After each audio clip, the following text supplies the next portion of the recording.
সব জল্পনা কল্পনার অবসান ঘটিয়ে অসম্ভবকে সম্ভব করে পুরো জাতিকে তাক লাগিয়ে দিলেন প্রফেসর মোহাম্মদ ইউনূস। কেউ যেটা পারে না, ইউনূস সেটা পারে। দর্শক, এই সরকারের একটা বিরাট সফলতা, শুধু সফলতা না, বাংলাদেশের রাজনীতি গতি প্রকৃতি নির্ধারণকারী ঘটনা ঘটে গেছে। আগামীর বাংলাদেশ কেমন হবে সেই ঘটনা ঘটে গেছে। ইউনূস ঘটিয়ে দিয়েছেন, অসম্ভবকে সম্ভব করেছেন, রহস্য উদ্ঘাটন করেছেন। দর্শক, খবর, বিডিআর হত্যাকাণ্ডে দলগতভাবে জড়িত আওয়ামী লীগ, মূল সমন্বয়কারী তাপস। তদন্ত কমিশন। শুধু এখানেই শেষ নয়, ভারত জড়িত, বহিঃশক্তির কথা বারবার এসেছে। এই ভারতের নামটা এখানে আসা কমপ্লিটলি না হলেও যতটুকু ট্রেস দেওয়া হয়েছে, এটা বর্তমান রাজনীতিতে অত্যন্ত তাৎপর্যপূর্ণ। দেখেন, এখানে প্রথমে এটা দিয়ে শুরু করি, তারপরে এই বিডিআর হত্যাকাণ্ডে আওয়ামী লীগ জড়িত, তাপস জড়িত, আওয়ামী লীগের ভবিষ্যৎ কি, এবং এরকম তদন্তটা হবে শেষ পর্যন্ত কেউ পারেনি। এটা সাগরণী হত্যাকাণ্ডের মতো একটা বিষয় ছিল, শত শতবার চার্জশিট দেওয়ার ডেট পেছাবে, কিন্তু চার্জশিট দিতে পারবে না, এখনো পারছে না। বিডিআর হত্যাকাণ্ড নিয়ে ঘটনাটাও এরকম ছিল, সেনা হত্যাকাণ্ড, পারছে না। তদন্ত কমিটিকে বাধা দিচ্ছে, সেনাবাহিনী বাধা দিচ্ছিল অনেকে, ভারতপন্থী সেনাবাহিনী, সবাই না, ভারতপন্থী সেনা অফিসার, এবং ভারতের হেজিমনির বুকের উপর চূড়ান্ত পেরেক পড়েছে এই প্রতিবেদনের মাধ্যমে, এই ফাইন্ডিংস এর মাধ্যমে।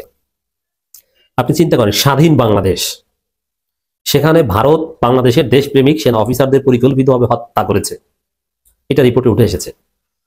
তাহলে এই ভারতের দালালি করে বাংলাদেশে কেউ আর ক্ষমতা আসতে পারবে? ভারতের কোন হেজিমনি বাংলাদেশে আর থাকবে? বাংলাদেশের জনগণ, বাংলাদেশের পুলিশ, বাংলাদেশ সেনাবাহিনী আর রাখবে?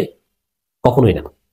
তো বিএনপি তারা এই জায়গায় খেয়েছে যে বিএনপি ভারতের দালালি শুরু করেছে, অথচ ভারত পুরোপুরি জয় বাংলা হয়ে গেছে। তারেক রহমান দেশে আসতে পারছেন না, তার পিছনে কারণ হচ্ছে ভারতপন্থী সেনাবাহিনী ভার্সাস বাংলাদেশপন্থী সেনাবাহিনী। তারেক রহমান যেহেতু ভারতের কথায় চলছে, আর বাংলাদেশপন্থী সেনাবাহিনী যেহেতু হাসিনার পতন ঘটিয়েছে এবং ভারত মুক্ত করেছে বাংলাদেশকে, অতএব ভারতের কথায় চলা কোনো ব্যক্তিকে বাংলাদেশপন্থী সেনাবাহিনী মানতে চাইবে না। এই ভয়ে তারেক রহমান দেশে আসছেন না। সেই জায়গায় আবার বিডিআর হত্যাকাণ্ড, সেনা হত্যাকাণ্ডের সাথে, পিলখানা ট্র্যাজেডির সাথে ভারত জড়িত, এই ফাইন্ডিংস আসলো। এখন তো ভারত একদম জয় বাংলা। ভারতের কি হবে এখন? ভারতের হেজিমনি বাংলাদেশের রাজনীতি থেকে এভাবে কমপ্লিট আউট হয়ে যাবে, এটা কেউ কল্পনা করেনি, এটা অসম্ভব ছিল। এমনকি 5 আগস্টের পরও বিভিন্ন জায়গায় রন্ধ্রে রন্ধ্রে ভারতের দালাল ছিল, এখন আর থাকতে পারবে না। বাংলাদেশ সেনাবাহিনী তারা উদ্যোগ নিয়ে পুরো বাংলাদেশকে ভারত মুক্ত করবে এই ফাইন্ডিংস এর ফলে, এই কমিশনের রিপোর্টের ফলে। আর আওয়ামী লীগ, তার আগে বলি, এটা কিন্তু সম্ভব ছিল না। এই ইউনূস সরকার আসার পরও সব কমিশন গঠন করে, কিন্তু এই পিলখানা হত্যাকাণ্ড নিয়ে কমিশন গঠিত হয় না, কাজ চলে না, কাজ করতে বাধা দেওয়া হয় পদে পদে, সাক্ষ্য নিতে দেওয়া হয় না, থামিয়ে দেওয়া হয়, অনেক ঘটনা। সব বাধা বিপত্তি, জল্পনা কল্পনা অবসান ঘটিয়ে তদন্ত হয়েছে এবং রিপোর্ট এসেছে এটা। এবং অনেক দালাল সাংবাদিকের নামও এসেছে, কিছু সাংবাদিক, মুন্নি সাহাদের ভূমিকা যে কি রহস্যজনক ছিল, এগুলো উঠে এসেছে। অতএব বাংলাদেশে কোনো ধরনের দালালি আর চলবে না। এটা বিএনপি আশা বর্ষের শেষ পেরেক, যে উল্টাপাল্টা করে বাংলাদেশে পার পাওয়া যাবে না। পিলখানা ট্র্যাজেডির রহস্য উদ্ঘাটনের মধ্য দিয়ে ভারতীয় হেজিমনির পতন ঘটলো আর একবার বাংলাদেশে, এবং আওয়ামী লীগের ভবিষ্যৎ চিরতরে নস্যাৎ হয়ে গেল। এই ফাইন্ডে আওয়ামী লীগ বলেন, যে আওয়ামী লীগ বলেন, কোনো আওয়ামী লীগ আর বাংলাদেশের রাজনীতিতে রিপেট্রিয়েট হতে পারবে না। কারণ এরা দেশপ্রেমিক সেনাবাহিনীকে পরিকল্পিত হত্যা করেছে। ভারতের নাগরিকদের উপস্থিতি ছিল, তারেক সিদ্দিকীদের ডিজাইনে ভারতের নাগরিকরা বাংলাদেশে এসেছে, আসার তথ্য আছে, যাওয়ার তথ্য নাই, যাওয়ার তথ্য আছে, আসার তথ্য নাই। সন্দেহজনক পদচারণা পিলখানায় ছিল তাদের, এবং ভারতীয় অনেক ইনস্ট্রুমেন্ট, অনেক কিছু পাওয়া গেছে, এটা ইলিয়াস অনেক আগে থেকে বলে এসেছিল। ইলিয়াসের কথা সত্য হলো, ভারতের সম্পৃক্ততা পাওয়া গিয়েছে এখানে এই পিলখানা ট্র্যাজেডি বা সেনা হত্যার এই ঘটনার তদন্তে।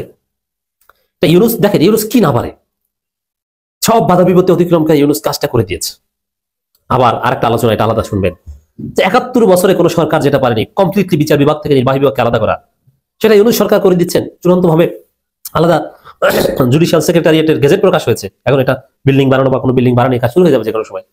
হয়তো প্রথমে অস্থায়ীভাবে কোনো বিল্ডিং ভাড়া নিয়ে আলাদা সেক্রেটারিয়েট যাত্রা শুরু করবে, তারপরে পরবর্তীতে আলাদা বিল্ডিং বানানো হবে কোথাও। তো দর্শক, আমরা দেখি কি ঘটেছে। এটা আমাদের একটা বিজয়, এটা রাষ্ট্রীয়ভাবে সেলিব্রেট করা দরকার। বিডিআর হত্যাকাণ্ডে দলগতভাবে জড়িত আওয়ামী লীগ, মূল সমন্বয়কারী তাপস। এখন ওই ঘটনা যারা ঘটিয়েছে, দেশপ্রেমিক সেনাবাহিনীর মেরুদণ্ড ভেঙে দিয়েছে। হাসিনা ভারত বিরোধী, ভারতের আধিপত্যবাদ বিরোধী ইসলামপন্থী সেনাবাহিনীকে হত্যা করেছে, সে আওয়ামী লীগ বাংলাদেশ আর কোনদিন রাজনীতি ফিরতে পারবে? কি মনে করেন? এটা অসম্ভব। মিডিয়ার বিদ্রোহের নামে সংগঠিত বর্বরতম হত্যাযজ্ঞের বিষয়ে তদন্তের জন্য গঠিত জাতীয় স্বাধীন তদন্ত কমিশন রোববার প্রধান উপদেষ্টা প্রফেসর মোহাম্মদ ইউনূসের কাছে তাদের প্রতিবেদন জমা দিয়েছে। কমিশনের প্রধান মেজর জেনারেল অবসরপ্রাপ্ত আলামা ফজলুর রহমান, এই ফজলুর রহমান সাহেব ভারতের আধিপত্যবাদ বিরোধী অন্যতম জোরালো কণ্ঠস্বর ও অন্যান্য সদস্যরা রাষ্ট্রীয় অতিথি ভবন যমুনায় প্রধান উপদেষ্টার কাছে এই প্রতিবেদন জমা দেন। কমিশনের অন্য সদস্যরা হলেন মেজর জেনারেল মোহাম্মদ জাহাঙ্গীর কবির তালুকদার, অবসরপ্রাপ্ত ব্রিগেডিয়ার জেনারেল সাইদুর রহমান বীর প্রতীক, মুন্সি আলাউদ্দিন আল আজাদ, যুগ্ম সচিব অবসরপ্রাপ্ত doctor S M Akbar Ali, DIG অবসরপ্রাপ্ত ঢাকা বিশ্ববিদ্যালয় রাষ্ট্রবিজ্ঞান বিভাগের সহযোগী অধ্যাপক মোহাম্মদ শরীফুল ইসলাম, জগন্নাথ বিশ্ববিদ্যালয় শিক্ষা গবেষণা ইনস্টিটিউটের সহকারী অধ্যাপক মোহাম্মদ শাহনেওয়াজ খান চন্দন। এছাড়া প্রধান উপদেষ্টা বলেন, বিডিআর হত্যাকাণ্ডের ঘটনা জাতি দীর্ঘদিন ধরে অন্ধকার ছিল। আপনার সৎ উদ্ঘাটনে যে ভূমিকা রেখেছেন জাতিটা স্মরণ রাখবে। জাতির পক্ষ থেকে আপনাদের প্রতি ধন্যবাদ জানাচ্ছি। এবারে ঐতিহাসিক এক মহেন্দ্রক্ষণ। আর রিপোর্টে কি আছে সমাপ্ত আমি করলাম। ভারত জড়িত, আওয়ামী লীগ জড়িত, তাপস সমন্বয় করেছে, সাহারা খাতুন জড়িত। এখন সোহেল তাজকে আলাদা সেফ এক্সিট দেওয়া হয়েছে কিনা তার সম্পৃক্ততার কারণে এটা এখন পর্যন্ত জানা যায়নি।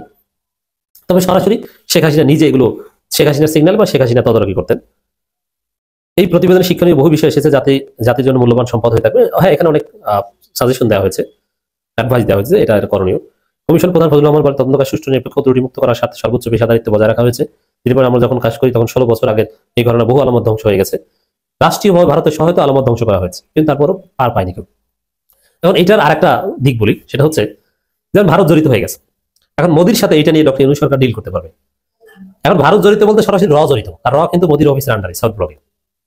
এখন মোদিকে যদি বলে যে সরাসরি ভারত জড়িত, একদম এটা নিয়ে তোলপাড় তৈরি করে ফেলবো, তোমরা কি চাও যে আন্তর্জাতিক অঙ্গনে বাংলাদেশে সেনা হত্যায় ভারত জড়িত, এটা আমরা প্রমাণ করি, ওইটা চাও না হাসিনাকে ফেরত দিবা দাও, এইভাবে একটা ডিল করতে পারে, সম্ভাবনা তৈরি হয়েছে।